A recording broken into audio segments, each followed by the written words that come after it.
Svona áður við förum í gang með fund og biðjum fólk að setja síma á silent og erum við gjarnan að gleyma því.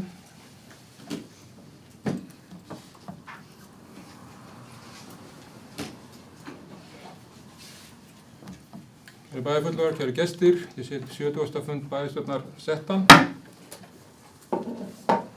Mættir eru Einar Jón Pálsson, Magnús Sigfús Magnússon, Oddný Kristrún Ásgeirsdóttir, Anton Kristinn Guðmundsson, Sunniva Ósk Þórólfsdóttir, Jónína Magnúsdóttir, Laufey Ernesdóttir, Sigursveinn Bjarni Jónsson, Elín Frímannsdóttir og Magnús Stefánsson bæjarstjóri. Fundargerðir ritar Árni Gísli Árnason. Nú fyrsta mál á dagskrá fundarins tjón á gólfi í íþróttasal að Garðbraut 94. En á 142. fundi bæjarráðs voru samþykktar samhljóða tillögur í minnisblaði sviðsstjóra, skipulags- og umhverfissviðs endurnýjun á gólfi íþróttasalar. Og bæjarstjóra var falið að fylgja málunni eftir og kynna breytingar á fjárfestingaráætlun. Bæjarstjóri, þú ætlar að fara aðeins yfir einhver nýjar upplýsingar. Já, forseti, bæjarfulltrúar og gestir. Bara aðeins að segja frá því að við höfum verið í sambandi við okkar tryggingafélag þetta tjón og það hefur komið í ljós að þetta ekki tryggt, þannig að þetta fellur utan tryggingaverndar hjá VÍS. Í framhaldi af því leituðum við til Náttúruhamfaratryggingar Íslands sem að hefur það hlutverk að bæta tjón meðal annars af völdum náttúruhamfara og við höfum fengið svar við því að það er verið sama svar að þetta tjón fellur utan tryggingar hjá Náttúruhamfaratryggingu. Ég vísa bara í tölvubréf sem í gögnunum hjá bæjarfulltrúum frá Náttúruhamfaratryggingu þar sem þetta er útskýrt. Þannig að Suðurnesbær þarf að bera fullu þann kostnað sem hlýst af þessu tjóni. Við höfum beðið aðeins með að hefja framkvæmdir við gólfið þannig til við fengjum svarið frá Náttúruhamfaratryggingu því að maður veit aldrei nema þeir hefðu viljað skoða gólfið og taka það út en úr því að það kom svar á þennan hátt að þá er byrjað að vinna í því að losa gólfið upp og það er komið í ferli. Og við munum síðan nánara því að bæjarstjóra var falið að koma með varðandi fjárfestingaráætlun og það mun koma bara á báru hjá bæjarráði þegar það liggur fyrir nánar. Takk fyrir þessar upplýsingar. Ef ekki neitt óskar þetta taka til máls, þá lagt til afgreiðsla bæjarráðs verið samþykkt. Býður þá sem samþykki ekki að gefa merkið. Það er samþykkt samhljóða. Annað mál, fjárhagsáætlun 2025 til 2028. En á fundi bæjarráðs 15. maí voru eftirfarandi markmið við vinnslu fjárhagsáætlunar samþykkt. Meginmarkmið verði að standast fjárhagsleg viðmið jafnvægisreglu og skuldareglu samanber 64. grein sveitarstjórnarlaga. Framlegð frá rekstri A og B hluta verði ekki undir 11% og að veltufé frá rekstri verði ekki undir 600 milljónir króna á næstu árum til að standa undir afborgun lána og sem mestu af fjárfestingum næstu ára. Fjárfestingar verði sem mest fjármagnaðar með skatttekjum og söluhagnað eigna á næstu árum þannig að lántökum verði haldið í lágmarki. Áhersla á ábyrgð og aðhald í fjármálum, bæði varðandi rekstur og fjárfestingar en á sama tíma út frá framangreindum markmiðum verði ekki dregið úr þjónustu við íbúa. Heldur verði langtímamarkmið að bjóða íbúum upp á sem mesta og besta þjónustu á öllum þeim svið sem að sveitarfélagið ber að gera. Og lagt til að gjaldskrá þjónustugjalda haldist í takt við þróun verðlags. Það er lagt til að þessi afgreiðsla verði samþykkt en orðið laust undir þessu lið. Sigursveinn, gjörðu svo vel.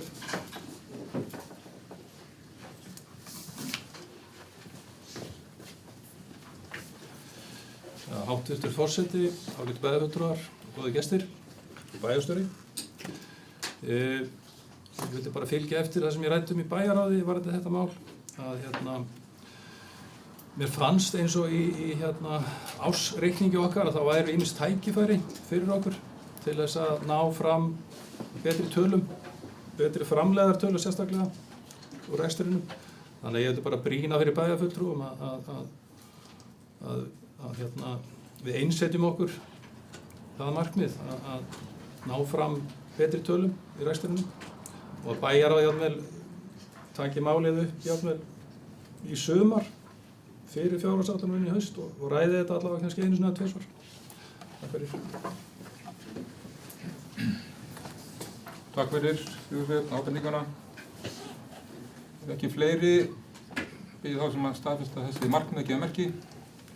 Það er samþykkt samhljóða. Þriðja mál er samstarfssamningur við Hollvinni Uni í Sjólist. En á fundi bæjarráðs 15. maí var samstarfssamningur við Hollvinni Uni í Sjólist samþykktur samhljóða. Það er lagt til að afgreiðsla bæjarráðs verði staðfest en orðið laust undir þessum lið. Ekki hversu ljós og býði þá sem að staðfesta að gefa merki. Það er samþykkt samhljóða. Fjórða mál, leikskólinn Sólborg. En á fundi bæjarráðs 29. maí var samþykkt samhljóða að staðfesta samkomulag við skóla EHF samningslok samnings rekstur leikskólans sem undirritað var 30. júní. Og að Suðurnesjabær taki yfir rekstur leikskólans og bæjarstjóra var falið að fylgja málinu eftir. Það er lagt til að afgreiðsla bæjarráðs verði staðfest en orðið er laust undir þessum lið. Enginn kveður sér ljós og biður þá sem samþykkja að gefa merki. Það er samþykkt samhljóða. 5. mál, leikskólar, en á fundi bæjarráðs 29. maí var samþykkt samhljóða að fara leið B samkvæmt tillögu frá fræðsluráði að teknir verði upp bindandi skráningardagar á 11 tilteknum dögum skólaárið 24-25.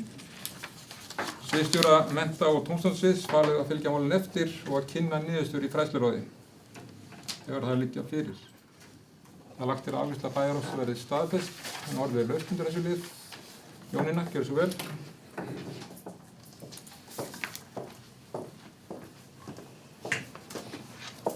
Forseti, bæjarstjóri, bæjarfulltrúar og gestir.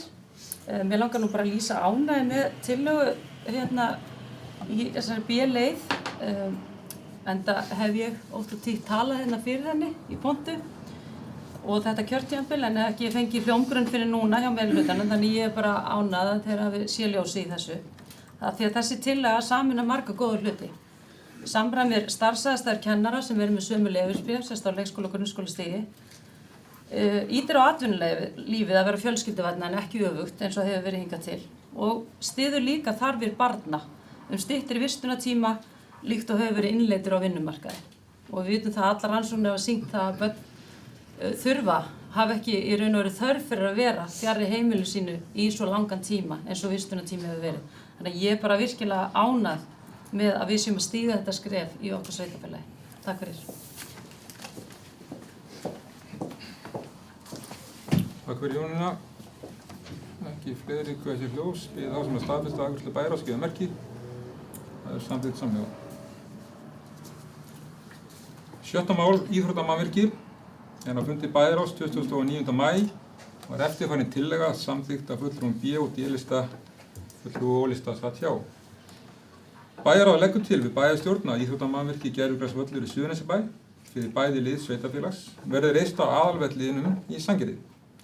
Allir nauðsynlegir innviðir eru til staðar á aðalvellinum eins og til dæmis 340 manna stúka, salernisaðstaða fyrir áhorfendur, vélageymsla og plássgott félagsheimili. Auk þess leggur bæjarráð til að starfshópur uppbyggingu íþróttamannvirkja sem þegar hefur verið skipaður af bæjarráði geri þarfagreiningu og skila af sér tillögum uppbyggingu íþróttamannvirkja til næstu ára. Starfshópurinn hafi það að leiðarljósi að jafnræðis skulu gætt milli byggðakjarna þegar kemur að frekari uppbyggingu íþróttamannvirkja. Bæjarráð þakkar verkfræðistofunni Verkís ásamt starfsmönnum Suðurnesjabæjar fyrir þeirra framlag í málinu. Orðið laust undir þessu lið og ég veit ekki hvort að hver vill byrja. Laufey, gjörðu svo vel.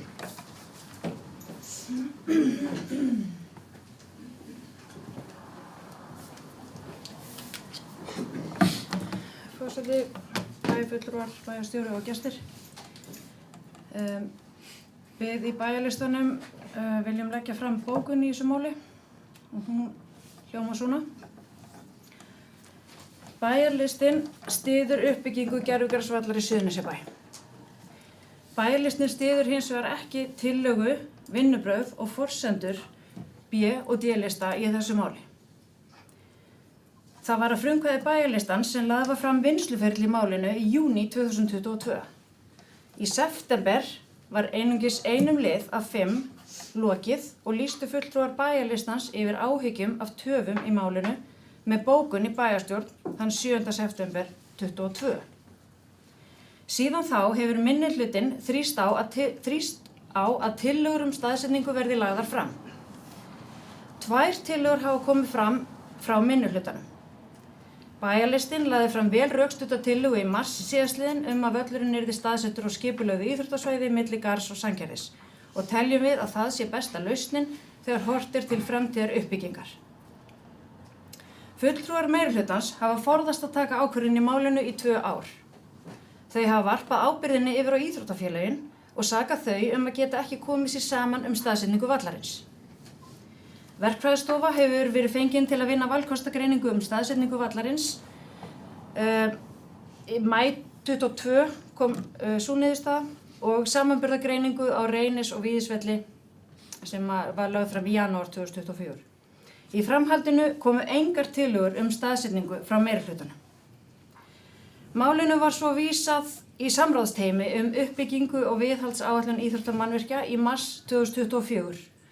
Og var teyminu falið að vinna tillögu staðsetningu gervigrasvallar og skila til bæjarráðs. Jafnframt var lögð áhersla á að knattspyrnufélögin tækju þátt í vinnslu tillögunnar. Teymið fundaði með forsvarsmönnum félaganna og voru fundarmenn sammála að aðstaða til æfinga og keppni yfir sumartíman er betri í Sandgerði en í Garði og að aðstaða til knattspyrnu almennt betri í Sandgerði. Í framhaldi var lögð fram vel rökstudd tillaga að leggja gervigrasvöll á gamla malarvöllinn í Garði. Formenn félaganna ræddu tillöguna í sínum stjórnum. Full sátt var með tillöguna í stjórn Víðis og var hún jafnframt samþykkt í stjórn Reynis með ákveðnum skilyrðum frekari uppbyggingu við Reynisvöll. Niðurstaðan var lögð fyrir bæjarráð þann 29. maí 2024. Þá leggja hins vegar meirihluti bæjarráðs, fulltrúar B- og D-lista fram allt aðra tillögu eftir stutt fundarhlé. Fulltrúar bæjarlistans telja ekki hægt að taka þátt í að bera ábyrgð á svona ómarkvissu og ófaglegu ferli og telja sig því knúna til að vera á móti tillögu bæjarráðs. Þó svo að við höfum lagt fram tillögu uppbyggingu í miðjunni og teljum þá staðsetningu besta fyrir framtíðar uppbyggingu er eðlilegt að fallast á tillögu stýrihópsins þar sem sátt ríkir hana innan íþróttafélagana. Og í lokin leggur bæjarlistinn til að unnið verði eftir tillögum í minnisblaði stýrihópsins.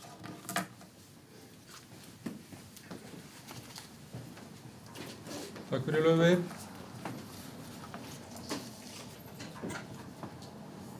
Og ekki fleiri beðið orðið. Oddný, gerðu svo vel.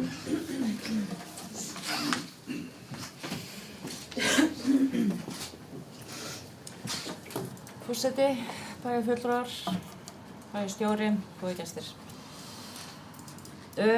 Þessi umræða búin að vera löng og ströng og hún er búin að vera svolítið svona, minnst hún vera svolítið brengluð frá upphaflegu umræðinni. Það var talað æfingavöll í upphafi og það voru gerðar greiningar á því kosti og galla. Svo var þetta allt í einu komið upp í fullgerðan keppnisvöll sem bara brenglaði umræðina ennþá meira. Og ég ætla ekki að ásaka einn eða neitt, það hefur hver sína skoðun. Og ég vil hugsa börnin okkar, framtíðina og ég er á móti fullgerðum keppnisvelli. Við erum með 2 góða keppnisvelli í báðum byggðarkjörnum og ég er líka sammála samráðsteyminu að við förum eftir þeirri tillögu. Ég er ekki sátt með þetta, hvernig þetta fór og já, nú datt ég út ásakið. En ég vil hugsa börnin okkar, að gera æfingaðstöð fyrir börnin okkar ekki meistaraflokkin, hann á ekki að skipta sér að þessu, þetta er fyrir börnin okkar, þetta er framtíðin okkar. Og það var komin lending í þetta sem ég var bara mjög sátt, mér er alveg sama hvað þessi völlu kom, bara þessi sátt og lending í þessu máli. Takk. Takk fyrir Oddný. Og í framhaldi af þessu er rétt að gera grein fyrir afstöðu minni í málinu. Þetta er, eins og Oddný kom inn á, búið að vera langt ferli. Það er alveg ótt að segja að það hefur ekki verið nokkur sátt staðsetningu, lengi. Og við höfum lagt ríka áherslu á því að reyna að ná sátt fyrir samfélag okkar. Það var gerð tilraun til að reyna að ná sátt á fyrri stigum í bæjarráði. Til að í það minnsta bæjarstjórnin þá, úr því að tókst ekki upphafi að koma félagunum saman, að það væri þá allavega sterk samstæða málið í bæjarstjórn. Það tókst ekki. Og því var lokatilraun gerð til að reyna að koma einhverju sátt í málið að stofna samráðsteymi, þar sem að félögin áttu aðkomu og gert að reyna að ná sátt fyrir félagana staðsetningu. Nú, eins og þið þekkið þá fyrir 10 dögum eða svo, eða þarna fyrir síðustu helgi kemur niðurstaða frá samráðsteyminu til okkar og ég get alveg sagt það að ég stend við baki á þeirri niðurstöðu sem það kemur fram og hefði talið eðlilegast að fara eftir því þar sem að það var komin eins mikil sátt og hægt var á milli félagana. Inni í samráðsteyminu voru báðir formenn félagana. Tóku þátt í umræðunni og komust að sameiginlegri niðurstöðu. Mönnum var svo falið að fara heim og kynna þetta og í framhaldi því komu bréf frá Víðir og frá stjórn Reynis.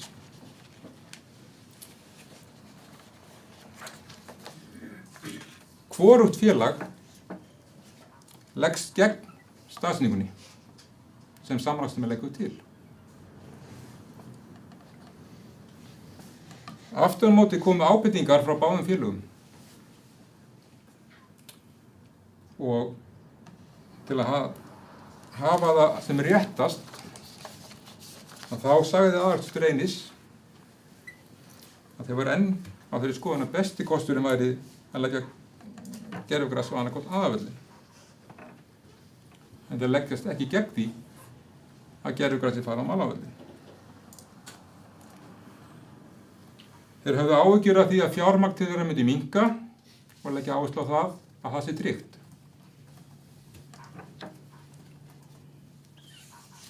Og segja, verði ákvörðun tekin völl á malarvöllinum, gervigrasvöll á malarvöllinum, þá sé eðlilegt að Suðurnesjabær styðji við nauðsynlega uppsveiftingu vökunarkerfis og nauðsynlegra viðhaldsframkvæmda við Reyðarnesjameilið.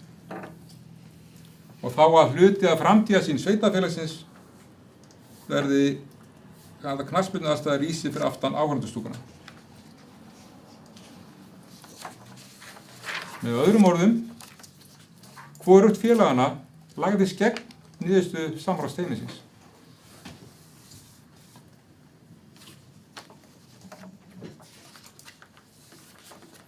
Það er rétt líka að koma fram að við bæjarfulltrúar, ég og Oddný, vissum ekki af því að þessi tillaga yrði lögð fram á þessu fundi. Og stöndum því ekki á bak við tillöguna. Okkar afstæða til tillögunnar liggur hér fyrir nú. Og tekið heils hugar undir þau orð sem hér voru áðan að eðlilegt hefði verið að fara eftir því sem að samráðsteymi lagði til og byggja völlinn á malarvellinum. Því að við þekkjum það nú flesti sem koma nálægt knattspyrnu að þetta er á slagurinn tíman á vellinum og þegar að skoðað er æfingar yngri flokka þá eru þeir nokkra daga viku frá 3 til 8. Svo koma leikir. Ég er að tala um vetramánuðina. Þannig að besta niðurstaðan fyrir alla hefði verið að fá hlutlausan völl þar sem að félögin getu fengið úthlutað tíma og börnin inn í forgangi. Í staðinn erum við með niðurstöðu sem klýfur félögin, minnkar sáttina. Ég gerir mér fulla grein fyrir því að eflaust hefði ykkur verið á þeirri afstöðu að betra hefði verið að hafa það heim í héraði. En tilraunin til að koma þið saman og afstaða samráðsteymsins var vísað burt af meirihluta bæjarráðs.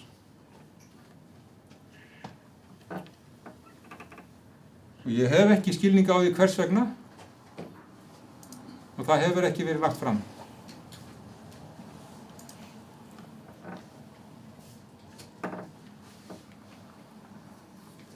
Það er eiginlega ótrúlegt til þess að hugsa að við ætlum að sundra samfélögunum frekar en sameinuðu. Og þess vegna er það slæmt að fá þessa tillögu fram og ég tala nú ekki um á þennan hátt.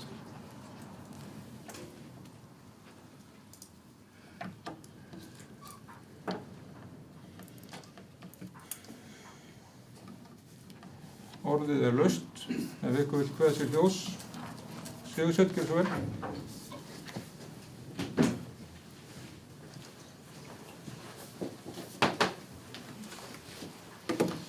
Forseti, bæjarfulltrúar og bæjarstjóri og gestir. Ég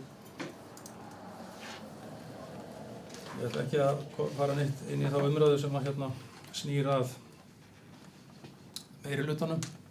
Þau verða að leysa það sín á milli. En ég hjó eftir því umræðu að einnig í bókun Ólistans að það er talað að Knattspyrnufélagið Reynir hafi samþykkt tillöguna, samráðsteymis. Og ég hjó eftir þessari umræðu líka bara í dag, þannig að ég bað formann aðalstjórnar Reynis að staðfesta það að svo hafi verið. En þannig að hann sendi mig tölvupósti sem hann sendi á samráðsteymið á 12. maí síðastliðinn. Þar sem að fundagerðin sem að Einar Jón vísaði í áðan frá aðalstjórn Knattspyrnufélagsins Reynis fylgdi og niðurlagið í tölvupóstunum. Þar segir, og ég hef tilvitnun þá í Ólaf Þór Ólafsson, formann Knattspyrnufélagsins Reynis. Með vísan í ofangreint er ljóst að ekki er stuðningur innan Knattspyrnufélagsins Reynis við þá tillögu sem kemur fram í minnisblaðinu og þá jafnframt ljóst að ég sem formaður félagsins hef ekki umboð til þess að vera einn þeirra sem leggja hana fram. Með kveðju Ólafur Þór Ólafsson. Þannig að ég vildi bara að rétt væri rétt og þetta kemur fram þar sem að þetta var orðað þannig að hann hafi verið samþykkur þessu og einnig var það orðað að hann hafi verið í og Gísli í samráðsteyminu en ég held að það er rétt að hafi verið að þeir hafi verið kallaði til samtals við samráðsteymið en ekki verið í teyminu sem slíkur. Takk fyrir.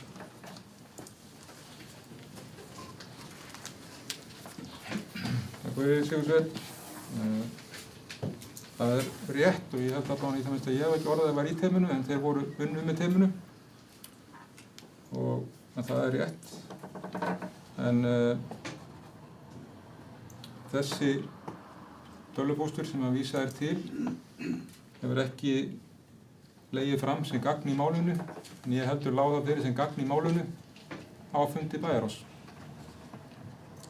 svo að öllu sé haldið til haga og rétt sé sett fram. Og það afstaða eða niðurstaða þeirra sem unnu með þeim í teyminu að vinnunni við að komast að niðurstöðu að á fyrir fundi þá voru menn sammála malarvöllinn í Garði. Menn sendir heim til að fá stuðning í því. Á seinni fundi voru menn áfram sammála að þetta væri besta niðurstaðan og formenn farið að fara að kynna það fyrir félögunum. Frá félögunum koma svo þessi 2 bréf sem ég vísa til og lágu fyrir bæjarráði.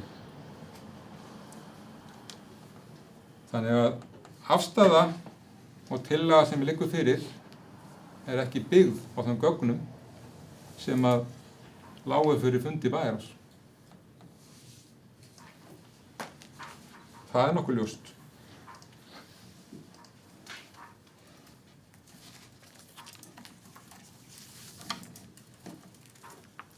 Það eru fleiri sem óskar að taka til máls. Magnús og svo Jónína.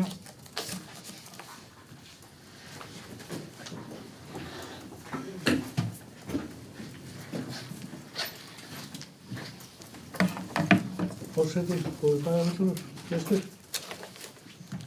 Það alltaf gaman að hlusta á svona sögustundir. Við kunnum það líka. Málinu var vísað í bæjarráð til afgreiðslu. Og þegar við vísum einhverju máli til afgreiðslu, þá hlýtur bæjarráð að eiga að afgreiða það með einhverjum hætti. Eða allavega túlkuðu við það þannig. Við höfðum vitneskju að það hefði verið dregið tilbaka þetta samkomulag þegar við settum þessu tillögu fram. Við höfðum það ekki sönnun fyrir því, síðan hringdi ég í Jólaþór og ég fekk akkurat póstinn sem að Sigursveinn las upp hérna á. Og þá kom sönnun fyrir því að Reynisfélagið hafði dregið alla sína samvinnu tilbaka. Og síðan getum við túlkað það hvernig við eigum að túlka þá hluti. En eins og við lásum þetta allavega, þá var uppi sú staða hvernig eigum við að afgreiða þetta mál. Okkur bara að afgreiða það með einhverjum hætti og hvernig óskopunum áttu við að afgreiða mál og tillögu sem við vorum bara alls ekki sátti við og við vorum ekki sammála. Sérstaklega þegar var ekki samkomulag hana. Þannig að þar af leiðandi byggum við til nýja tillögu. Og komum svo inn hér, alveg sama þó að meðbræður minnir í framboðinu segir það að þeir hafa ekkert vitað málið. Það er búið að vera að ræða þetta mál langan tíma. Afstaða okkar lá alveg fyrir. Þannig að sitja þetta upp með einhverjum svona sögulegum hætti bara óeðlilegt. Við getum svo aftur lítið á eins og hlutirnir að við erum að tala að sundra bæjarfélögum og sundra samfélagunum og allt þetta þessu. Ætli þess ekki bara við lítum. Ég alveg viss að við erum ábyggilega ekkert vel liðnir í íþróttahúsinu í Garðinum. Ég alveg klár á því með þess sendingar sem við höfum fengið í símana. Og fá svona attitúd í samfélagsumræðuna, hún getur ekki verið eðlileg. Það er alveg útilokað að sé hægt að taka það með. En þetta var niðurstaðan sem að við meirihlutinn í bæjarráði fann út með því fororði sem við vorum. Við áttum að afgreiða tillöguna. Það lá fyrir með einhverjum hætti og við gerðum það eins og hjartað í okkur sagði til. Ég ætla ekki að lengja umræðunum þetta í sögustundinni því að það er hægt að fara miklu lengra í það. Ég ætla allavega að hvíla mig á því. Ég er búinn að taka þá umræðan á staðar. Takk fyrir Magnús. Jónína, gjörðu svo vel. Og Anton svo eftir.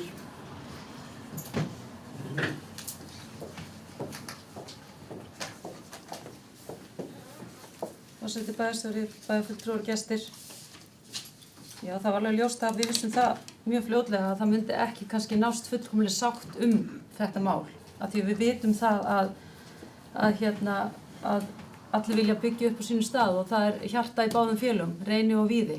Og mér finnst það kannski svolítið kristallast í þessu máli og þessu ákvarðanafælni í þessu máli er einmitt akkurat bara þetta.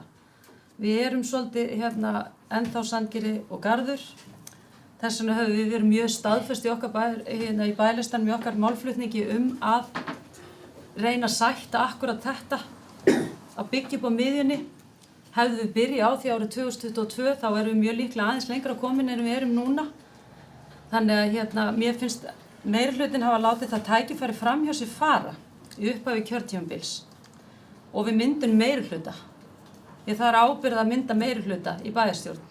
Og það þarf að tala sig út ákveðin mál, stór mál, þegar þú mynda meirihluta. Ég hugsa að þetta mál hafi ekki verið rætt og mér finnst það miður. Og þessi tillaga er mjög seint tekin og hún er svona seint tekin og menn bera við sér tímaskort. Þetta er bara lélegt. Og ég bara spyr fyrst að meirihlutin gat ekki tekið ákvörðun þetta fyrir ná seinni stigum í ykkur svona bara algjör óðagoti eftir 15 mínútna fundarhlé. Og biður síðan stýrihópinn sem að lagði á sig vinnu við að koma með niðurstöðu að biðja hann að vinna fyrir sig áfram að frekari framtíðaruppbyggingu. Hvaða traust er verið að sýna starfsfólki bæjarins með svona vinnubrögð? Hver vill vinna fyrir sveitarfélagið Suðurnesjabæ ef við ætlum að koma svona fram? Við erum að reyna að byggja upp gott samfélag og við gerum það ekki svona. Þetta snýst ekki bara pólitík eða Reyni eða Víði, þetta snýst að byggja upp gott samfélag til framtíðar. Og það gerum við ekki með svona vinnubrögð. Samráðsteymir hefur skilað frá sér blaði þar sem þau bara leggja til að samráðsteymi verið lagt niður af því þau veit ekki á hvaða grundvelli þau að starfa. Þannig ég segi bara að það er mikil ábyrgð að vera í meirihluta og að skila af sig góðu verki. Ég veit að það get ekki alltaf allir verið sáttir, en þessi vinnubrögð eru ekki í lagi. Og ég segi það aftur, jú, þessi tillaga hefur skapað meiri sundrung en sameiningu í okkar ágæta sveitarfélagi. Mér finnst þessi meirihluti alls ekki stjórntækur í að stýra þessu sveitarfélagi. Og það kemur bara algjörlega fram í þessari tillögu. Mér sýnist það að vera stofnaður, eða hvort það sé að stefni í það að sé verið að stofna nýjan lista hér á þessu fundi. Það sem maður hefur heyrt hvernig fólk ætla að haga sína atkvæði. Að þetta verði svona kristallist í umræðinu sem við viljum ekki eiga í okkar samfélagi. Að það sé Sandgerði móti Garði. Þannig að ég get bara ekki séð að það sé virkilega hægt að samþykkja þessa tillögu núna eins og hún er. Verðum við ekki öll að stíga aðeins tilbaka, horfum við sviðið og aðeins bara hugsa hvernig við ætlum að byggja þetta samfélag upp til framtíðar. Ég get með engu móti stutt þessa tillögu. Mér finnst þetta bara vanvirðing við allt og alla. Ég er ekki að segja að það sé til ykkur törnlausn, en ég er til í að bíða í 2 ári viðbót. Ef að miðjan er það sem þarf til þess að við getum sætt þetta samfélag og þessi íþróttafélög. Af því það er til mikils að vinna inn í framtíðina. Þú getur ekki stjórna bæjarfélagi 1 ár í senn með fjárhagsáætlun næsta árs. Ég er fyrir mikillum vonbrigðum með hvernig hefur tekist til í þessu máli. Auðvitað get ég tekið eitthvað á mig, ég er búin að sitja í bæjarráði og kannski hefði mér átt að vera aðeins harðar, en ég var orðlaus eftir síðasta bæjarráð. Ég átti bara von á því þegar ég sá þessa tillögu frá stýrihóp, þar sem við í bæjarráði samþykktum það að við ætluðum að stofna þennan stýrihóp eða samráðsteymi og komið tillögu að því við vorum ekki búin að geta gert það sjálf. Þá bjóst ég alvörni við, ég sagði það við meirihlutann hér og áheyrnarfulltrúa að ég bjóst við því að við myndum samþykkja þessa tillögu. Ég sat hér hljóða. Ég hugsaði bara með mér, ég bara trúi þessu ekki. Þetta á bara eftir að draga dilko eftir sér, sem það hefur gert, og ég held í miðurinn í langa framtíð. Takk fyrir. Takk Jónína. Anton, til svör.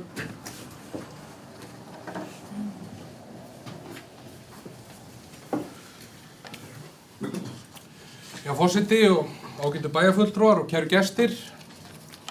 Ég þakka góðar umræður sem eru búin að eiga sér stað hér í dag og enda eiga þær allar rétt á sér.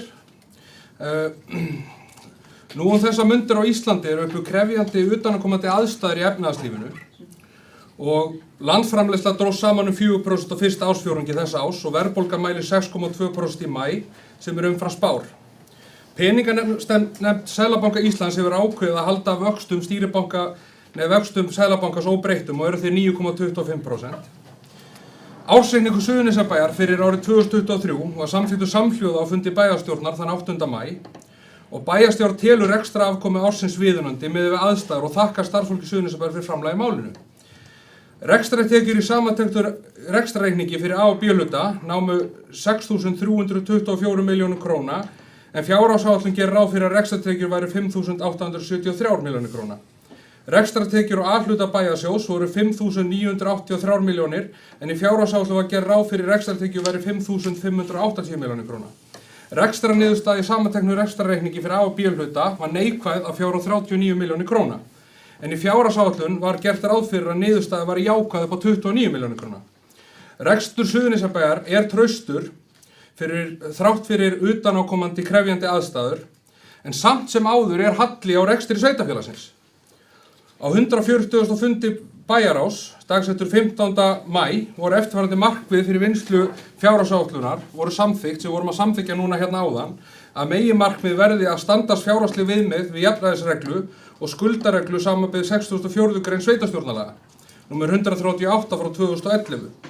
Framlegð frá rekstri A- og B-hluta verði ekki undir 11%, veltufé frá rekstri verði ekki undir 600 milljónir króna á næstu árum til að standast undir afborgunum lána sem mestu fjárfestingum næstu ára. Fjárfestingar verði sem mest fjármagna skatttekjum og söluhagnaði eigna á næstu árum þannig að lántöku verði haldið í lágmarki. Áhersla á ábyrga fjármálastjórnun og aðhald í fjármálum, bæði varðandi rekstur og fjárfestingar. Mikið ákall hefur verið á undanförnum árum að farið sé í uppbyggingu á íþróttamannvirkjum í sveitarfélaginu Suðurnesjabæ og samþykkti bæjarstjórn samhljóða að setja 200 milljónir króna í fjárfestingaáætlun til að hefja uppbyggingu gervigrasvallar í Suðurnesjabæ. Bæjarráð hefur fundað með sínum reglubundum hætti og hafa málefni gervigrasvallar verið rædd síðan áramót. Bæjarráð hefur rætt málið ofan í kjölinn og kalla ýmissa einstaklinga til að fá öll sjónarmið fram í málinu. Fyrir liggja gögn sem skýrsla sem var gerð fyrir okkur frá verkfræðistofunni Verkís. Einnig liggur fyrir valkostagreining á aðalvellinum í Garði og aðalvellinum í Sandgerði, sem var líka unnin af Verkís. Einnig höfum við niðurstöðu samráðsteymi sem var skipað til að reyna að finna sátt milli íþróttafélagin í málinu. Í fyrirliggjandi gögnum úr skýrslu Verkís kemur fram í samantekt að jafnræði íbúa Suðurnesjabæjar til íþróttaiðkunar best gætt með því að staðsetja gervigrasvöllinn í miðjunni. Möguleikur á sameiginlegri framtíðaruppbyggingu íþrótta í Suðurnesjabæ best tryggð með nýju íþróttasvæði í miðjunni. Vegna nálægðar íbúðar við íþróttasvæði í Sandgerði verður mesta ónæðið fyrir íbúi vegna starfseminnar í Sandgerði. Hagkvæmasti kosturinn fyrir nýjan gervigrasvöll í Sandgerði. Stofnkostnaður lægstur þar, rekstrarkostnaður hagkvæmastur og þar með staðsetningunni þar helst í heildarfjöldi knattspyrnuvalla óbreyttur. Í fyrirliggjandi gögnum úr valkostagreiningu Verkís kemur fram að báðir aðalvellir sveitarfélagsins séu bornir saman, kemur fram að það kosti 509.259.000 að reisa mannvirkið á aðalvelli Víðis í Garði, en 472.488.000 í Sandgerði. Munurinn á valkostagreiningunni því 36.791.000 ásamt því að innviðir eru sterkari á aðalvellinum í Sandgerði eins og framkemur í bókun B- og D-lista í bæjarráði. Fyrirliggjandi gögn úr niðurstöðu samráðsteymis þar sem kemur fram að besti kosturinn sé malarvöllurinn í Garði. Fyrir liggur í tillögum samráðsteymisins að ekki tekið tillit til kostnaðarmats. Einnig hefur Ólafur Þór Ólafsson sem formaður aðalstjórnar Reynis sendar upplýsingar á samráðsteymið að ljóst þyki að ekki sé stuðningur innan knattspyrnufélagsins Reynis við þá tillögu sem kemur fram í minnisblaðinu. Og þá jafnframt ljóst að hann sem formaður félagsins hafi ekki haft umboð til að vera einn þeirra til að leggja hana fram. Í mínum huga þetta í grunninn snýst þetta það að reisa gervigrasvöll sem á að vera í sveitarfélaginu Suðurnesjabæ fyrir alla. Skráð íþróttamannvirki sem ætlað öllum. Við þurfum að horfa á þetta sem eitt samfélag, eitt sveitarfélag, Suðurnesjabæ. Það eru mörg önnur brýn verkefni sem bíða okkar Meðal annars þarf að fara í að huga byggja nýjan leikskóla í Garði og stækka Sandgerðisskóla, þar sem sveitafélag ört stækkandi.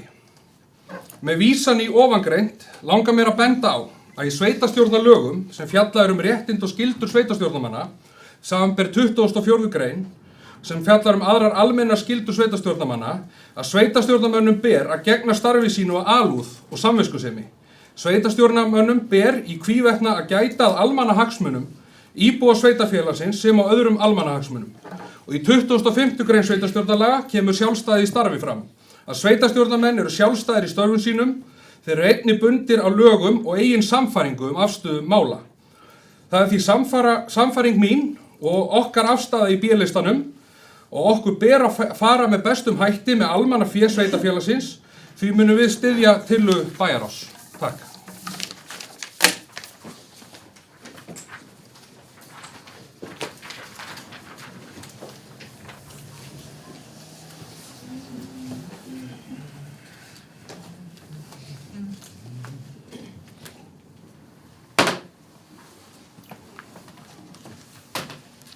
Þakka yfirferð og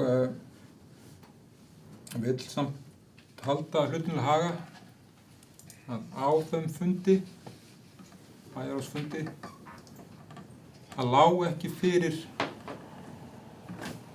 áður nefnt bréf eða tölvupóstur frá Ólafur Þór. Bara svo sé sagt, þannig að fólk viti hvað lá fyrir fundinum. En höfðu veður af því, eins og bæjarfulltrúi Magnús sagði frá hér áðan. En staðfestinguna fekk hann ekki fyrir en núna eftir helgina.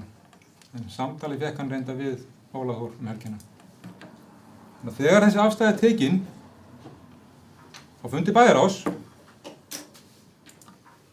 þá voru hún tekin vegna þess að menn telja þetta langbestu leiðina, eins og bæjarfulltrúi vant og bent á. Það er hans sannfæring. En hver var þá hugmyndin á baku það að setja þetta í ferli samráðs og hlusta ekkert á það?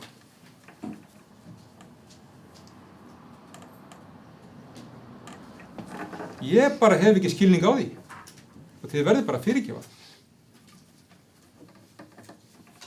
Ég get alveg tekið undir orð Magnúsar að þetta máli búið lengi umræðu.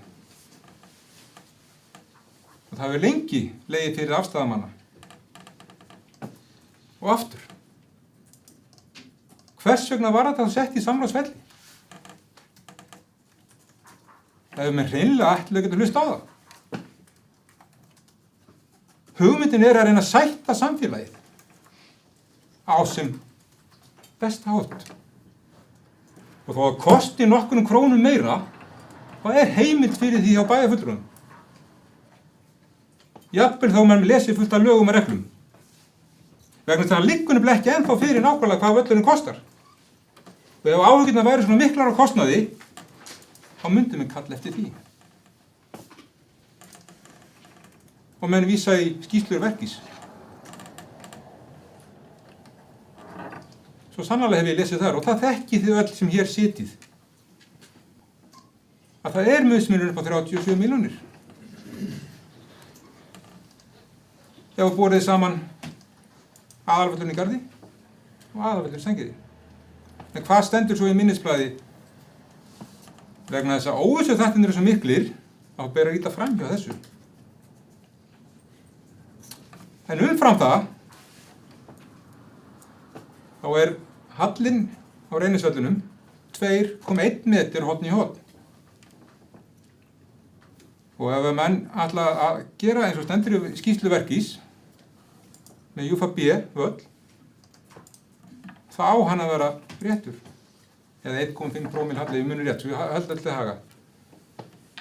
Og það mun vera kostnaður í því að rétta hann af.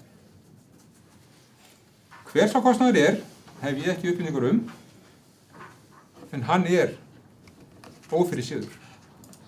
Vegna þess, það er tæpur metir, rúmur metir niður á klöpp. Og það vitum við annarkvæmt að brjóta klöppina niður eða lyfta landinu hinum megin. það er mjög erfitt að lyfta landinu upp við félagsheimili Reynis. En auðvitað er hægt að lyfta því eitthvað. En svo hönnun liggur ekki fyrir. Og ég hef líka vísað til þess, núna, eftir á. Þegar maður bent á það að mögulega myndi þetta hafa áhrif á tekjur knattspyrnufélagsins Reynis. Hvers vegna? Vegna þess að þetta er völlur sveitafélagsins þá fyrir öll lið. Og nafn hans verður ekki selt. Og ef að bæði lið eiga að spila á völlunum, þá þurfa að finna með lausn á því hvernig við setjum auglýsingaskilti eða skiptum tekjum að því eða öðru. Er ekki réttast að það liggi fyrir samkomulag við knattspyrnufélag Reynir þann hluta. Þekkjandi rekstur knattspyrnufélagana, þá er hann bara erfiður. Mín afstaða langbest væri að þessi lið sameinast, en það er bara afstaða mín. Ég get ekkert gert í því. Nema hvetja menn. Og það þekkja formenn sem hér eru og aðrir áhugamenn fótbolta að það menn hafa rætt saman á síðustu árum. Til að reyna að ýta mennum á staði því að sameina. Þegar allir yngri flokkar eru sameinaðir.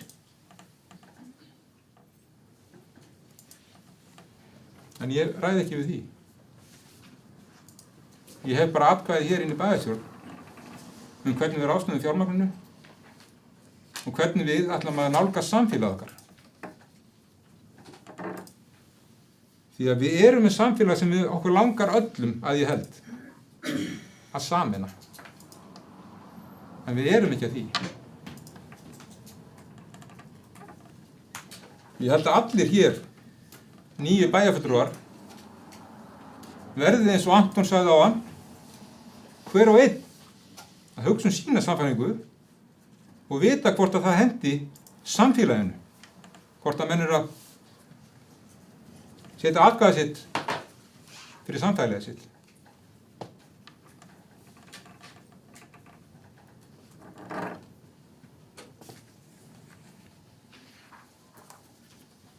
Voruð þið laust ef ykkur vil taka þetta máls? Leifur, gjörðu svo vel.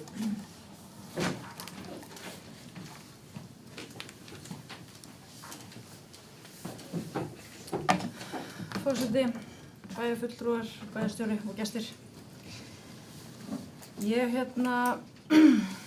vil byrja á því að taka undir með Oddnýju. Við erum að ræða æfingasvæði. Þannig að það er alveg spurning hvort að umræða salernisaðstöðu fyrir gesti eða stúku fyrir 100 áhorfenda eigi endilega við í þessu máli. Það eru 2 keppnisvellir í bænum.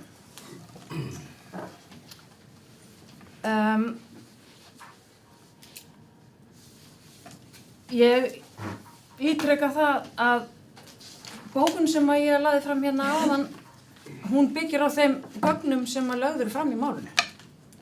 Þetta eru upplýsingar sem koma fram í minnisblaðinu sem er lagt fyrir fundin. Ekki á einhverjum tölvupóstum sem að sumir hafa aðgang að en ekki aðrir og allra síst einhverjum umræðum sem er sér stað bak við hurð. Þannig að þetta er það sem við höfum í höndunum, það eru gögnin sem við fáum fyrir fundina. Og byggir bæði, bókunin okkar og tillagan á því. Þetta hafi nú verið að vísa í mig. Við vorum nú búin að koma fram með tillögu í bæjarlistanum sem fekk nú enga efnislega umfjöllun í öllu þessu ferli að ráði. Og ég er bara rosalega fegin að ég hef þá allavega hugsað í þessa vel í þessa viku sem ég fekk þá milli bæjarráðsfund og bæjarstjórnarfundar. Ég held að fleiri höfðu hugsað líka aðeins meira. Takk.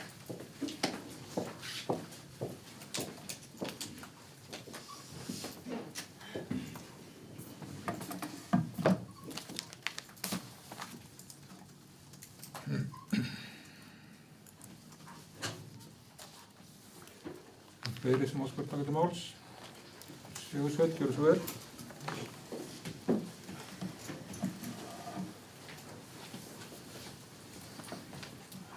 Forseti, þá getur bæjarfulltrúar, bæjarstjóri, gestir. Svona í hnotskurn, þá var þetta gervigrasvöll í Suðurnesjabæ. Þá vorum við öll sammála hér inni að það er þörf á honum. Við þurfum völlinn, hvar svo sem hann kemur. Iðkendum íþróttarinnar til heilla og framfara.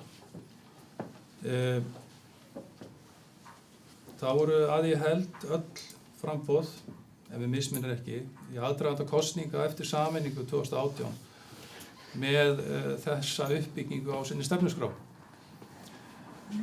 Af einhverjum sökum sem ég þekki svo sem ekki, þá tafðist þetta mál og það var ekki farið í framkvæmdir á síðasta kjörtímabili. Ef við misminnir ekki, þá var áætlað á síðasta ári kjörtímabilsins einhver peningur í verkefnið, en það fór svo aldrei af stað. Á þessu kjörtímabili og í aðdraganda kosninga þá, ef við misminnir ekki, voru flest ef ekki öll framboðin með einhvers konar uppbyggingu vetraraðstöðu fyrir knattspyrnu á sinni stefnuskrá. Ákallið hefur verið mikið frá samfélaginu. Minnihlutinn hefur verið duglegur að ýta á eftir málinu. Ég myndi vitna af það. Nú er loksins komin fram tillaga frá meirihluta bæjarráðs lendingu í málinu og hún er reyndar keimlík tillögu S-listans sem var lögð fram á sínum tíma, en það er annað mál. En ég tel að það verði ekki lengur beðið. Við þurfum að passa upp á knattspyrnuna, íþróttirnar í samfélaginu. Við þurfum að byggja upp. Við þurfum að gera það strax. S-listin mun styðja þessa tillögu, meirihluta bæjarráðs, og það komið fram.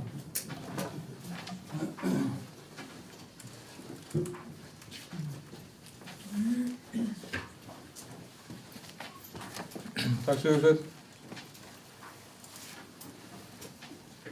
Jó, það er alveg rétt sem að Sigursveinn sagði, að síðasta kjörtímabili þá fórum við í gang með ferlið.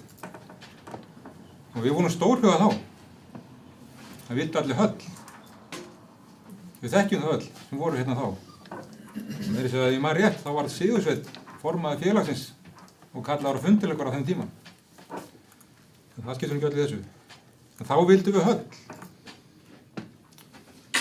En kostnaðurinn við það er bara allt of stór, allt of mikill. Og menn fóru aðra leiðir og aðra skýrslur, eins og við þekkjum. Það er mikilvægt að bæta aðstofuna eins og Sigursveinn kemur inn á. Það vitum það öll, bæði félögum vita það. En það er líka rosalega mikilvægt að hugsa samfélagið okkar og reyna að ná sér vítaktig sátt í því.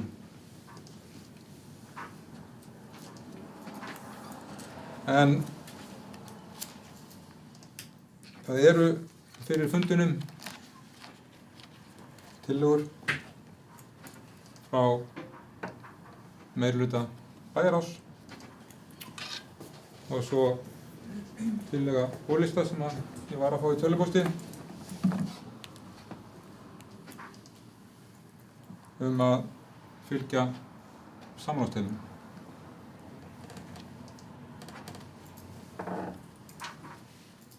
Ef ekki fleiri óskar að taka til máls, við munum taka fyrir afgreiðslu á tillögum og munum taka fyrir fyrst tillögu bólista sem gengur lengra vegna þess að hún tekur yfir þá og ýtir frá tillögu bæjarráðs. Og þar er lagt til að unnið verði eftir tillögum í minnisblaði stýrihópsins. Og biðji þá sem samþykkja það að gefa merki, einhver á móti Þessi tillaga er felld með 5 atkvæðum gegn 4.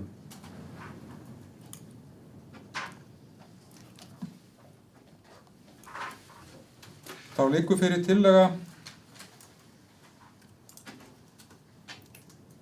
meirihluta bæjarráðs að gervigrasvöllur verði komið fyrir á Sandgerðisvelli eða verði reistur á aðalvelli Sandgerði.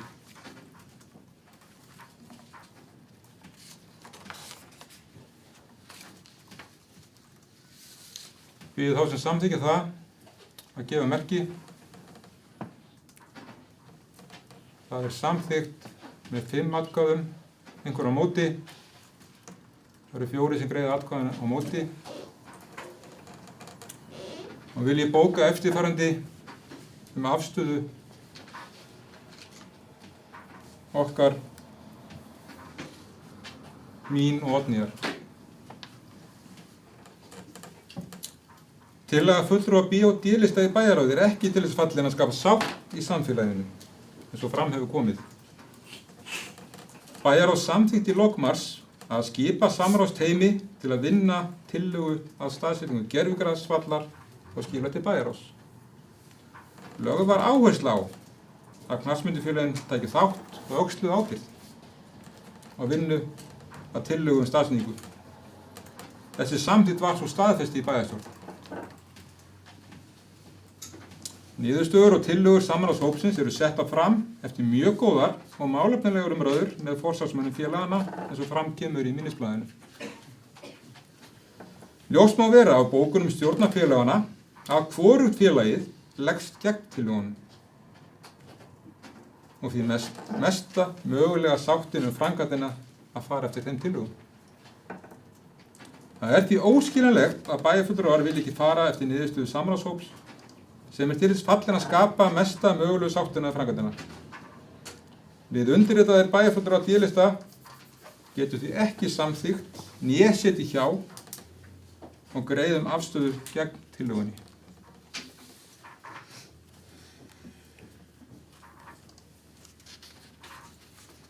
Jafnframt viljum við bóka eftirfarandi. Nú þegar afgreiðsla þessa máls liggur fyrir, óskum við eftir að hönnun sem og endanlegt kostnaðarmat verði lagt fram, þar sem nánari greining verði gerð á kostnaði þegar rétta af völlinn enda mismunur 2 metra milli horna á vallarins. Á þessum stöðum hefur verið sýnt fram á að aðeins 1 metrin er á klöpp og því verulegu kostnaður sem að því lýst að rétta hann af. Í skýrslum verkís hefur ekki verið reiknað út hver þessi kostnaður er. Jafnframt verði hafnar samningaviðræður við knattspyrnufélagið Reynir afsal vallarins og skoða hvað áhrif það mun hafa á störf og fjárhag félagsins. Rétt er að benda á að nýr völlur verður í umsjón sveitarfélagsins og munu bæði félög og allir flokkar félagana eiga jafnan rétt á notkun hans og í raun eiga börnin að vera í forgangi. Ljóst er að hætt er á að tekjur Reynis muni minnka og verður vera ljóst hvaða afleiðingar það hefur í för með sér.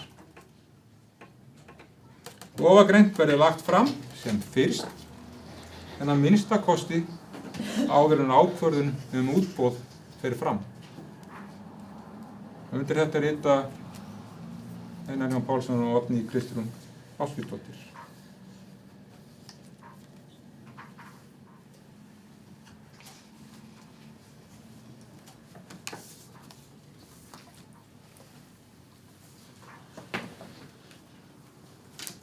Sendi þessar bókanir ritari eftir smástund.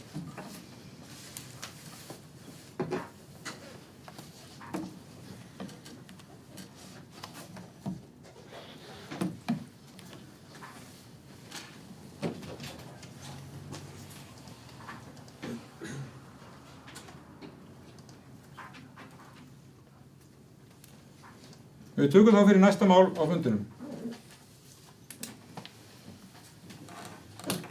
Farsæld barna, samstarfssamningur. Þannig að fundi bæjarráðs 29. maí var samþykkt samhljóða að fara sameiginlega í þetta verkefni í gegnum samband sveitarfélaga á Suðurnesjum. Orðið er laust undir þessum lið. En ekki hvað þessi ljós og er lagt til að afgreiðsla bæjarráðs verið samþykkt. Þess að það gefur merki að er samþykkt samhljóða. 8. mál Grindavík aukin kostnaður grunnskóla í kjölfar náttúruhamfara. Á fundi bæjarráðs 29. maí var samþykkt samhljóða að við uppgjör á kostnaði vegna skólagöngu grindvískra barna verði miðað við 30% af viðmiðunargjaldskrá Gjaldskrárssamband íslenskra sveitarfélaga. Afgreiðsla bæjarráðs er lögð fram og óskað eftir staðfestingu en orðið er laust. Það er engin hvað þessi ljós sem býð þá sem staðfesta gefa merki. Það er samþykkt samhljóða. 9. mál kosning í bæjarráð.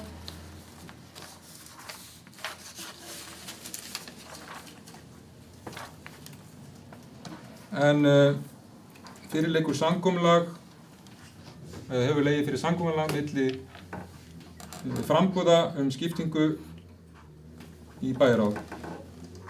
Aðalfulltrúar Anton Kristinn Guðmundsson formaður, Einar Jón Pálsson varaformaður og Sigursveinn Bjarni Jónsson. Áheyrnarfulltrúi Laufey Erlendsdóttir. Varafulltrúar Úrsula M. Guðjónsdóttir, Oddný Kristrún Ásgeirsdóttir, Elín Frímannsdóttir. Vara áheyrnarfulltrúi Jónína Magnúsdóttir. Við þá sem staðfesta sakfellslega gefa merki. Einhver á móti. Það er samþykkt með 6 atkvæðum gegn 3.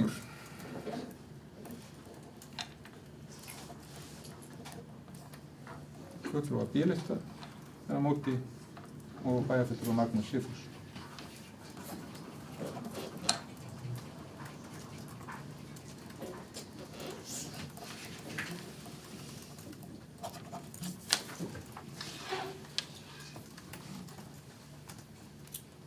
Tíunda mál. Sumarleyfi bæjarstjórnar.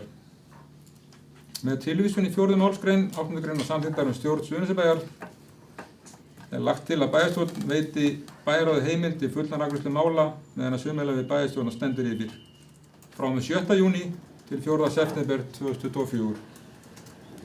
Næsti reglulegur fundur bæjarstjórnar verður miðvikudaginn 4. september. Orðið er laust.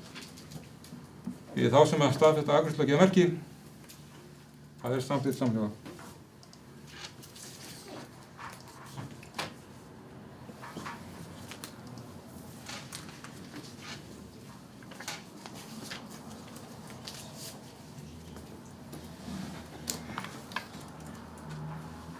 Þetta mál bæjarstjórn og bæjarráð fundaáætlun.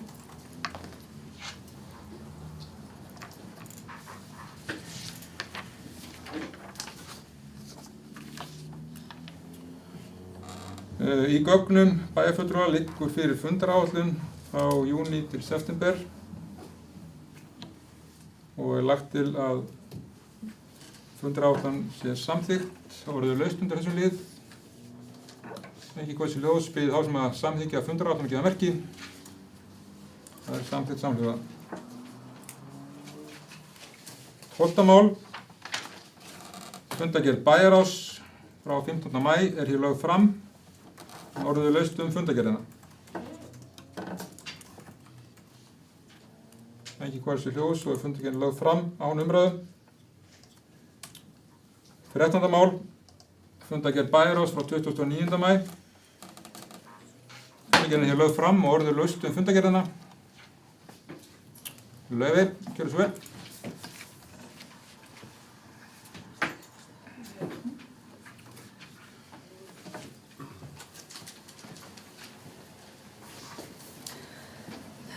Forseti, bæjarfulltrúar, bæjarstjórar og gestir. Mér langaði bara stuttlega að ræða aðeins hérna mál 13.6 varðandi stýrihópum sértækt búsetuúrræði fyrir fatlað fólk.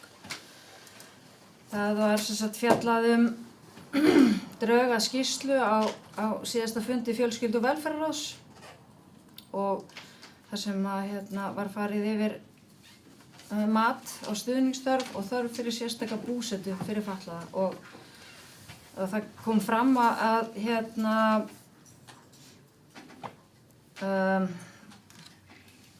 í bæjarráði sem sagt lagt til að það skuli verða stofnaður verkefnishópur til þess að vinna þessum tillögum og jafnframt að það skuli vera gert ráð fyrir lóð fyrir sértækt búsetuúrræði fyrir fatlað fólk í Garði. Mér langaði bara að lýsa ánægju mínu með þetta og mér þykir það stórt skref að við séum í raun og veru að mínu mati að svona stíga svolítið fram að við með því að gera ráð fyrir því að í skipulagi sé þetta væntanlegt.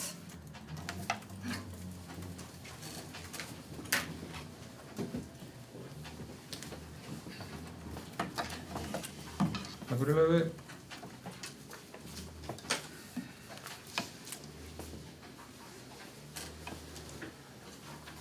Fundargerðin er lögð fram og tökum við 14. mál sem er fundargerð fjölskyldu- og velferðarráðs frá 21. maí. Sú fundargerð er hér lögð fram en orðið laust fundargerðina. Engin góð sér ljós og komið að 15. máli sem er fundargerð fræðsluráðs frá 17. maí. En þar eru skóladagatöl skóla okkar eða tónlistarskóla og leikskóla og orðið laust fundargerðina. Það er kveðið svo ekki hljóður og fundargerðin lögð fram án umræðu. 16. mál Íþrótta- og tómstundaráð fundargerð frá 22. maí og fundargerðin er lögð fram en orðið laust fundargerðina. Engin hvað sér ljós og fundargerðin lögð fram án umræðu. 17. mál er fundargerð framkvæmda- og skipulagsráðs frá 29. maí. Fundargerðin er hér lögð fram. Orðið laust fundargerðina. Jónína, gjörðu svo vel.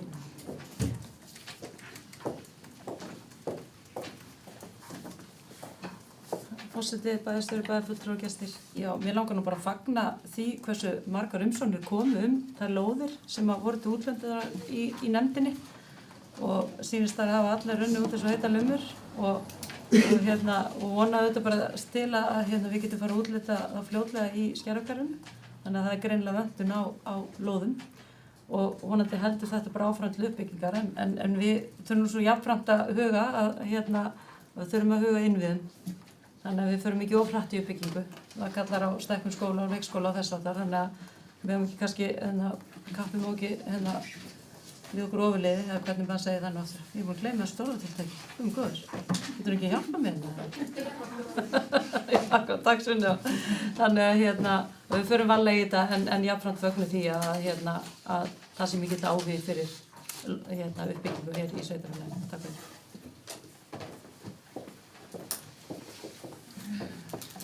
Takk Jónína. Og það er ánægilegt að fá margar umsóknir en það er alltaf leiðilegt að þurfa að hafna þeim sem að fá ekki. Þarna voru mjög margar umsóknir, alltaf 47 sem er lóð. En 18. mál, fundargerð samband sveitarfélaga á Suðurnesjum, fundargerð frá stjórnarfundi 15. maí. Fundargerðin er hér lögð fram en orðið laust fundargerðina. Hún er lögð fram án umræðu. 19. mál eru fundargerðir frá Kölku, annars vegar fundargerð frá fundargerð stjórnar 7. maí og aðalfundi 18. apríl. Fundargerðnar eru lögð fram. Orðið laust fundargerðnar. Það eru lögð fram án umræðu. 20. mál eru 3 fundargerðir Brunavarna Suðurnesja frá 18. 3., 4., 4. og öðrum 5. Þær fundargerðir eru hér lagðar fram en orðið laust fundargerðirnar. Þær eru lagðar fram án umræðu. 21. mál er fundargerð svæðisskipulagsnefndar Suðurnesja frá 14. maí. Hún er hér lögð fram. Orðið laust, engin kveðið sér ljós og það er lögð fram án umræðu. 22. mál er fundargerð heilbrigðisnefndar Suðurnesja frá 23. maí. Orðið laust fundargerðina, hún er lögð fram án umræðu. Og komið að síðasta mála dagskrá fundarins sem er fundargerð stjórnarfundar þekkingarsetur Suðurnesja frá 22. maí og hún er hér lögð fram en orðið laust fundargerðina. Engin kveðið sér ljós og fundargerðin lögð fram. Dagskrá fundar er þá tæmd og komið að lestri fundargerðar. En þurfum trúlega hinga Augnablik með henni sendiði bókanir. Já. Ég hef ekki komist í það.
Þetta verður lagt á stað.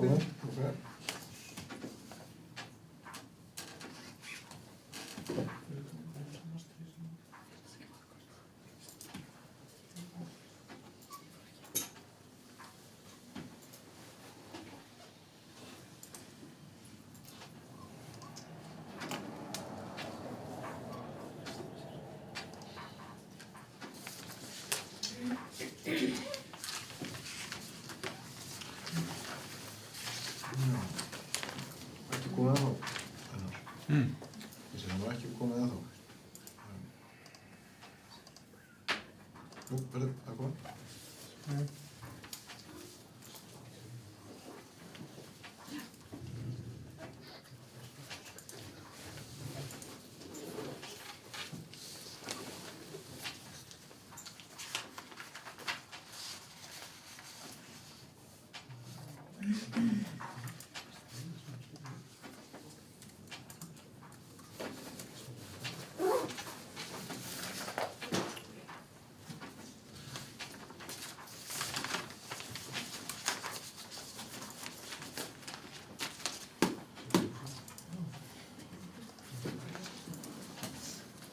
Hvor er hvað? Já. Já.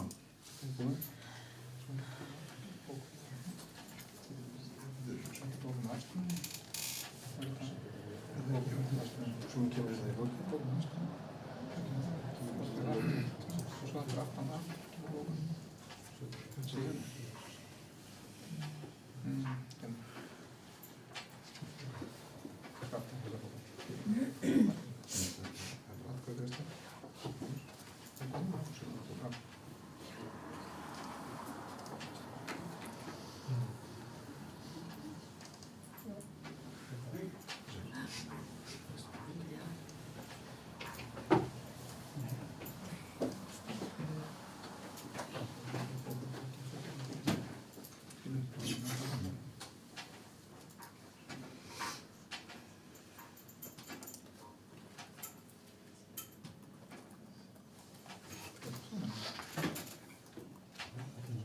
Búin að fyrsta það? Nei.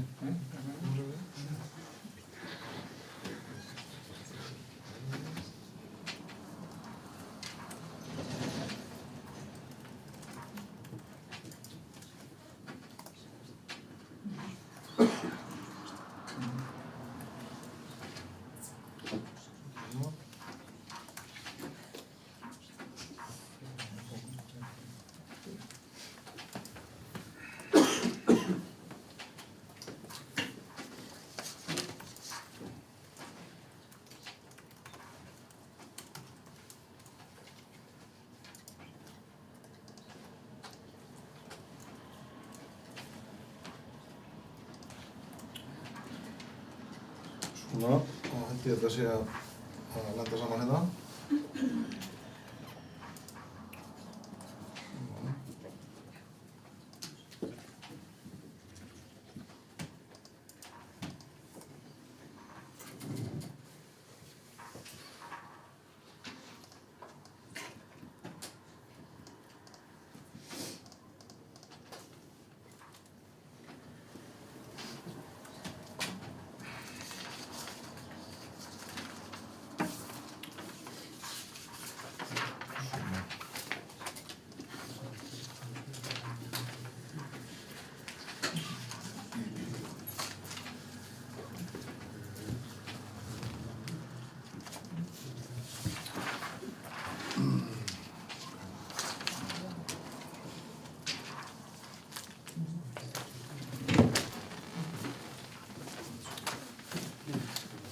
Ágæti forseti, bæjarfulltrúar, bæjarstjóri og aðrir gestir.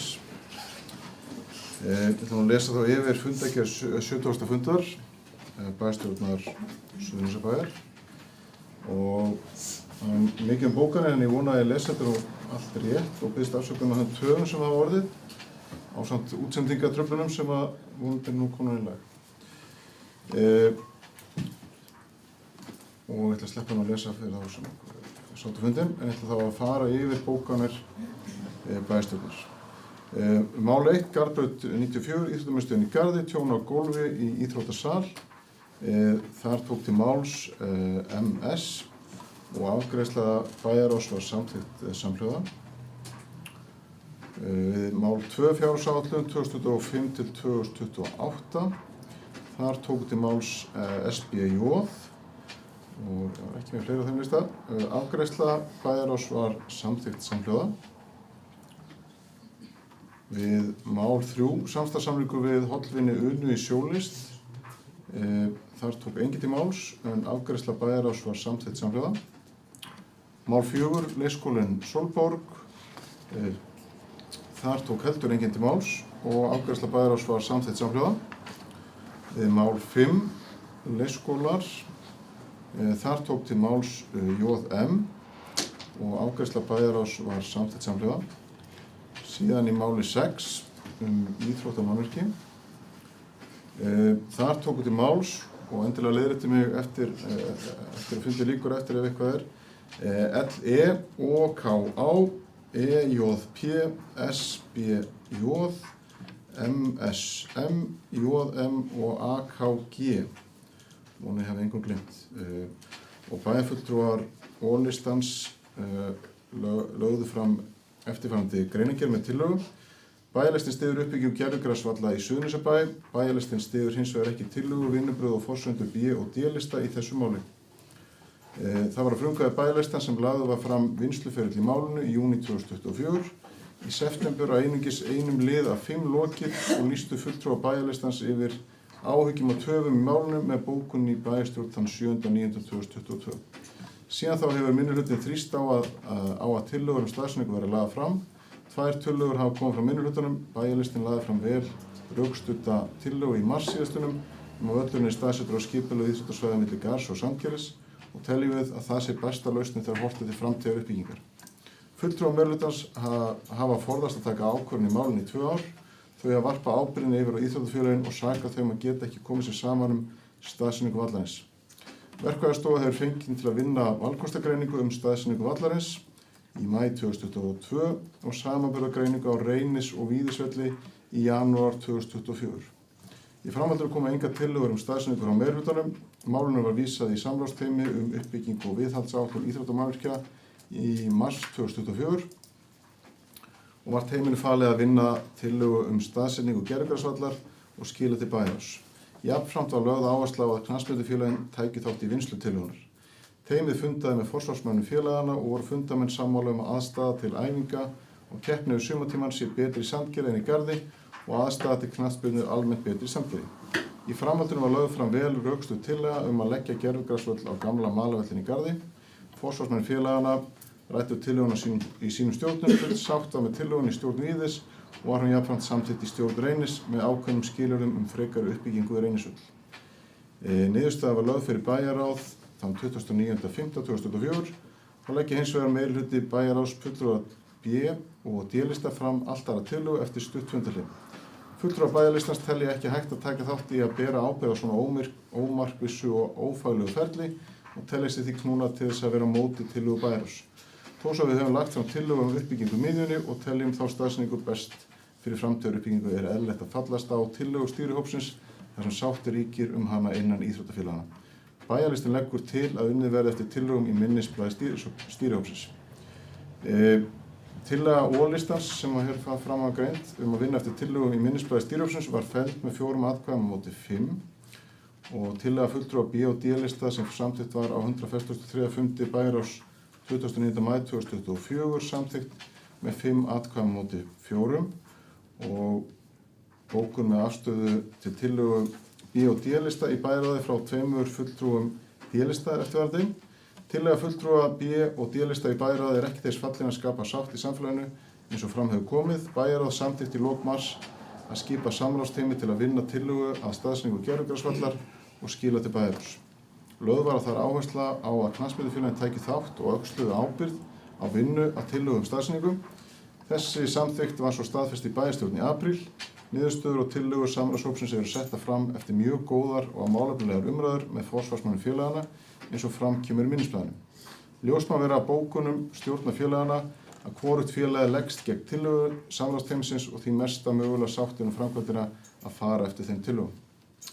Það er því óskiljanlegt að bæjarfulltrúar vilja ekki fara eftir niðurstöðu samráðshópsins sem er þess fallin að skapa sem mestu mögulegu sáttina framkvæmdina.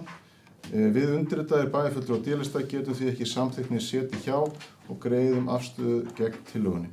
Einar Jón Pálsson, Oddný Kristrún Ásgeirsdóttir. Og síðan var viðbótarbókun frá 2 fulltrúum D-lista. Nú þegar afgreiðsla þessa máls liggur fyrir óskum við eftir að hönnun sem og endanlegt kostnaðarmat verði lagt fram þar sem nánari greining verði gerð á kostnaði við að rétta af völlinn enda mismunum 2 metra milli horna vallarins. Á þessum stöðum hefur sýnt fram að aðeins 1 metri niður á klöpp og því verulegur kostnaður sem af því hlýst að rétta hann af. Í skýrslum verkis hefur ekki verið reiknað út hver þessi kostnaður er. Jafnframt verið hafnað samningaviðræður knattspyrnufélagið Reyni afsal vallarins við og skoða hvað áhrif það mun hafa á störf og fjárhag félagsins.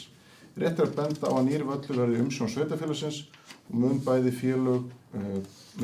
bæði félög og allir flokkar félagana eiga jafnan rétt á notkun hans og í raun eiga börnin að vera í forgangi. Ljóst er að hætta er á að tekjur Reynis munu minnka og verður að vera ljóst hvað afleiðingar það getur haft í för með sér. Ofangreint verður lagt fram sem fyrst en að minnstakosti áður en ákvörðun og útboð fer fram. Undir þetta rita Einar Jón Pálsson og Oddný Kristrún Ásgeirsdóttir. Þá held ég að við höldum áfram í mál nr. 7, farsæld barna, samstarfssamningur. Þar tók enginn til máls og afgreiðsla bæjarráðs var samþykkt samhljóða. 8. mál, Grindavík, aukinn kostnaður grunnskóla í kjölfar náttúruhamfara. Þar tók heldur enginn til máls og afgreiðsla bæjarráðs var samþykkt samhljóða. 9. mál, bæjarráð, kosning í bæjarráð. Til máls tók Einarsson Pálsson og eftirfarandi tillaga var lögð fram. Aðalfulltrúar Anton Kristinn Guðmundsson formaður, Einarsson Pálsson varaformaður og Sigursveinn Bjarni Jónsson. Áheyrnarfulltrúi Laufey Erlendsdóttir, varafulltrúar Úrsula María Guðjónsdóttir, Oddný Kristrún Ásgeirsdóttir og Elín Frímannsdóttir. Áheyrnarfulltrúi til vara Jónína Magnúsdóttir. Tillaga var samþykkt. Fulltrúar B-lista og Magnús Sigfús Magnússon greiddu atkvæði á móti tillögunni. Mál nr. 10, sumarleyfi bæjarstjórnar. Þar tók enginn til máls og samþykkt samhljóða. 11. mál, bæjarstjórn og bæjarráð, fundaráætlun. Þar tók heldur enginn til máls og fundaráætlun var samþykkt samhljóða. 12. mál, það var bæjarráð, 140. og annar fundur. Það var lagt fram og sömuleiðis bæjarráð 143. fundur. Þar tók til máls LE en að öðru leyti var málið fundargerðin lagður fram. 14. mál, fjölskyldu- og velferðarráð, 51. fundur. Þar tók enginn til máls og fundargerðin var lagður fram. Fræðsluráð, 47. fundur. Þar tók heldur enginn til máls og fundargerðin var lögð fram. 16. mál, íþrótta- og tómstundaráð, 22. fundur. Þar tók heldur enginn til máls og fundargerðin var lögð fram. 17. mál, framkvæmda- og skipulagsráð, 54. fundur. Þar tók til máls JM og en að öðru leyti var fundargerðin lögð fram. 18. mál, samband sveitarfélaga á Suðurnesjum, fundargerð 2024. Þar tók enginn til máls og fundargerðin lögð fram. 19. mál, Kalka sorpeyðingarstöð. Þar voru 2 fundir lagðir fram en enginn tók til máls. 20. mál, brunandi Suðurnesja. Þar voru 3 fundargerðir lagðar fram, enginn tók til máls. 21. mál, svæðisskipulag Suðurnesja. Þar var 1 fundargerð lögð fram og enginn tók til máls. 20. mál, heilbrigðisnefnd Suðurnesja. Þar var 1 fundargerð lögð fram og enginn tók til máls. 23. mál, þessa fundar þekkingarsetur Suðurnesja, fundargerð 2024. Þar var 1 fundur lagður fram og enginn tók til máls. Takk fyrir. Takk fyrir Árni. Ég ætla að gera athugasemd við það sem bókað hefur verið. Anton? Já, ég langar að velta fyrir mér af hverju að það er ekki bókuð afgreiðsla sem sagt til að B- og D-lista í afgreiðsla frá bæjarráði. Ég held þá svo. Atkvæðagreiðsla. Hún Ég var með eina athugasemd líka þessu tengt. Ok. Það sé sko hverjir greiða atkvæði, 5, 4, 4, 5 og Já. það liggi fyrir. Kannski að Er það sem að Hvað það erum við að tala um? Já, en það sem sagt niðurstaðan er bókuð en við þurfum kannski bara að bæta við hver greiddi atkvæði. Við farið við það þá eftir að fundur lýkur. En við má kannski það sem sagt kemur fram hvernig sem sagt að tillögan hafi verið samþykkt. Tillaga sem sagt B- og D-lista sem samt þarf að fundi bæjarráðs hafi verið samþykkt með 5 atkvæðum móti 4 en við þá bætum við hverju greiddi atkvæði. Það er rétt. Magnús? Ég held að það bara lesi vittlust hérna í bókun bæjarlistans. Það kemur, það var frumkvæði bæjarlista sem lagt var fram vinnsluvel í málinu í júní, þú sagði 2024, var ekki 2022? Skoðan þetta, það geti verið einhver viss. Við lögum þetta. Kristínu pistaður inn og þá er það 22. Já, það var bara fyrsta reyns. Við lögum þetta og ekki eru frekari athugasemdir, þá er fundi slitið 19:07.